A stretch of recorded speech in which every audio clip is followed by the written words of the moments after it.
maybe for context for folks, and Brad, you catch me on this one, but to put people in that moment, you're talking about a chaotic moment.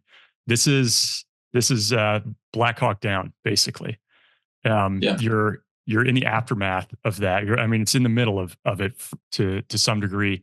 And as you describe it in the interview the first time around, it was there's this lieutenant running around picking up fast ropes with, in your mind at the time, it was because he's accountable for these items, Yeah. which me, having been a jackass lieutenant, completely understand the need to recover accountable items. But obviously, in a gunfight in that chaos, that's that's not something that you would necessarily think of. And I guess giving people that context and then what he reached out to you about and what he was saying he was doing, could you share that? I think, part of my memory of that, and, I've done a lot of not research into memory, but reading about, how we remember events, and especially stressful and chaotic events such as, traumatic gunfights or, other experiences that we might have, and how incorrect generally our memory is.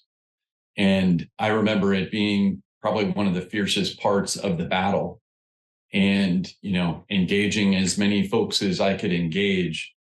And in the middle of that, seeing a vehicle kind of being dismantled and a thermite grenade being placed on it, and, to destroy it in place. And, kind of in the middle of all that, someone running around with the fast ropes.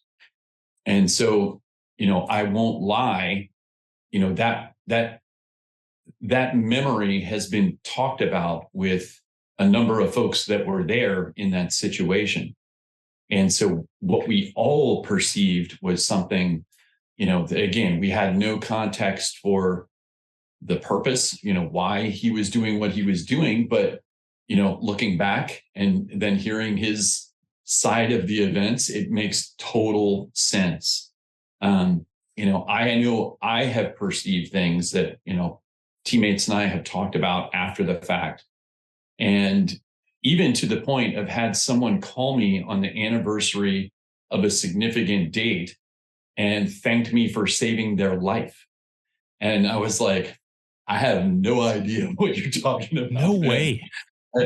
I have zero idea what you're talking about. So, the situation got explained. And I think even this guy saw me acting, doing something that he perceived as, life-saving for him. Wow. I don't remember it that way at all. Zero recollection of that. Jeez.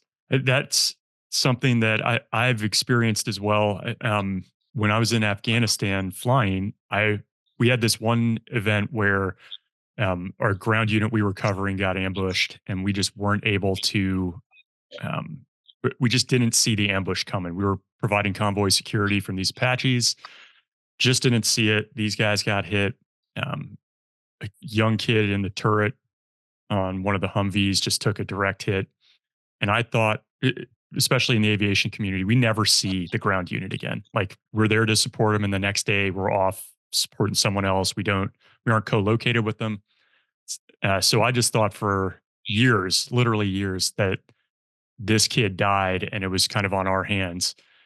And it turns out he didn't die. I had misassociated the dates. He was badly injured, but another kid died 2 days later. And I had just, you're on missions every single day. Days run together. And for years, I kind of held myself responsible for this kid's death. And he didn't even die in that mission. So Yeah. the things we remember, are very much are not how they actually happened. Yeah. Well, I mean, this situation specifically, I felt horribly that I was public about something that was a perception that was incorrect.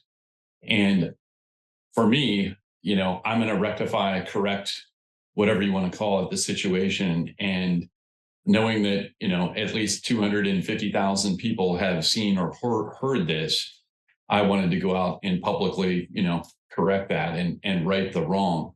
I also wanted it to be, a teaching point for other folks that have been in similar situations. I think we've all perceived something and seen something that we, view as questionable, to include people that have seen me maybe do something questionable or weren't sure, why I did what I did.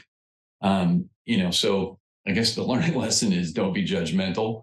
And, if there is something like that or a rumor, it's best to address it, especially before, talking about it publicly. And, so that's all I felt like I could do. Reach out to you Yeah. and say, hey, I made a mistake here.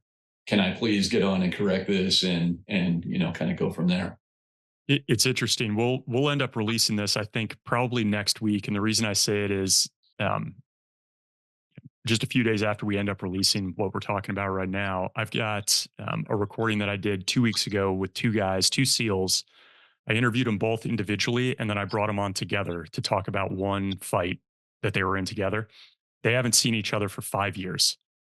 Mm. Like they've been in touch, obviously, but like in person, we were sitting down talking about one specific instance, and both of them saw things completely, not completely differently, but how one guy perceived where he was in formation and what the time was, and what the context, very different. And you could see them kind of like figuring out what the truth was together. And Yeah. this is from 12 years ago, a gunfight from 12 years ago. Yeah. Yeah. I thought about it in terms of 30 years later, I'm still learning things about what happened during Blackhawk Down. Even though I was there, I only saw what I saw. It's been, I like talking about Mogadishu. I mean, it's number one, it's safe for me to talk about. Um, but also too, it's kind of showing the folks that have experienced things in combat since then, or traumatic events since then, that like there are still things banging around, rattling around in people's brains 30 years later. And, those things don't go away. So, I wish that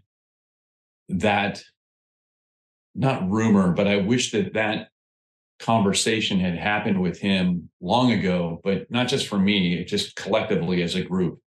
And it's almost kind of turned into, oh yeah, when he was running around doing this, and everybody kind of refers to that moment that way. So number one, I'm educating people who Yeah. saw the first combat story that I did, hey, that was incorrect.